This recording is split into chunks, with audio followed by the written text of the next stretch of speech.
The West Memphis Three.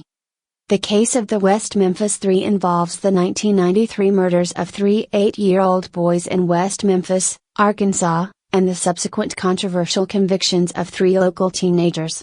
This case has become one of the most well-known examples of alleged wrongful convictions, sparking debates over the role of media, judicial errors, and the influence of public hysteria. The murders. On May 5, 1993, three 8-year-old boys, Steve Branch, Michael Moore, and Christopher Byers, were reported missing in West Memphis, Arkansas. The following day, their bodies were discovered in a drainage ditch in a wooded area known as Robin Hood Hills. The boys had been brutally beaten, hogtied with their own shoelaces, and one of them, Christopher Byers, had injuries indicative of possible sexual mutilation. Investigation and arrests. The shocking nature of the crime quickly garnered intense media attention, and the small town was gripped by fear and outrage. Under pressure to solve the case, the police focused on three local teenagers, Damien Echols, Jason Baldwin, and Jessie Misskelley Jr. The teenagers, who were known for their interest in heavy metal music and unconventional behavior, became prime suspects partly due to the belief that the murders were related to satanic rituals, a theory fueled by the Satanic Panic of the 1980s and early 1990s. Jessie Misskelley, who had an IQ of 72 and was considered mentally impaired, was interrogated for several hours without legal counsel or parental presence. He eventually gave a confession implicating himself, Echols, and Baldwin. However, the confession was inconsistent with the evidence and contained numerous factual inaccuracies. Despite these discrepancies, Misskelley's confession became a cornerstone of the prosecution's case. Trials and convictions.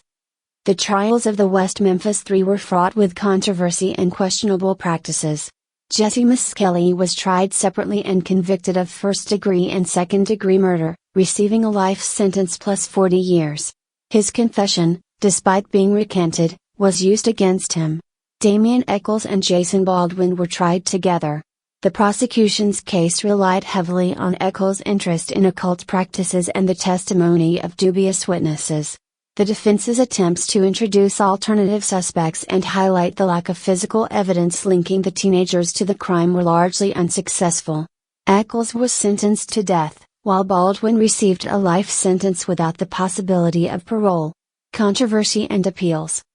As the years passed, numerous inconsistencies and potential judicial errors in the case came to light. Documentary films, starting with Paradise Lost, The Child Murders at Robin Hood Hills, 1996, and its sequels, brought international attention to the case and raised serious doubts about the guilt of the three men. These documentaries, along with advocacy from celebrities and legal experts, argued that the convictions were the result of a flawed investigation, prosecutorial misconduct, and a rush to judgment influenced by local hysteria. DNA testing conducted in the 2000s failed to link any of the West Memphis Three to the crime scene, further undermining the prosecution's case. Instead, some DNA evidence pointed to other individuals, including the stepfather of one of the victims, though this did not conclusively prove guilt. Offered plea and release.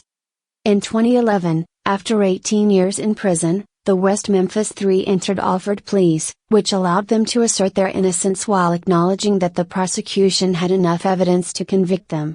This legal maneuver resulted in their release but did not exonerate them. Damien Echols, who had spent years on death row, along with Jason Baldwin and Jessie Misskelley, were freed on August 19, 2011. Impact and legacy. The case of the West Memphis Three has had a profound impact on the public's perception of the American justice system. It highlighted issues such as the reliability of confessions obtained under duress, the influence of media and public opinion on legal proceedings, and the importance of DNA evidence in achieving justice. The case also spurred ongoing efforts to reform the criminal justice system and prevent wrongful convictions. Advocacy groups and legal experts continued to work towards full exoneration for Echols, Baldwin, and Misskelley, as well as for broader changes to ensure fair and just legal processes. Conclusion.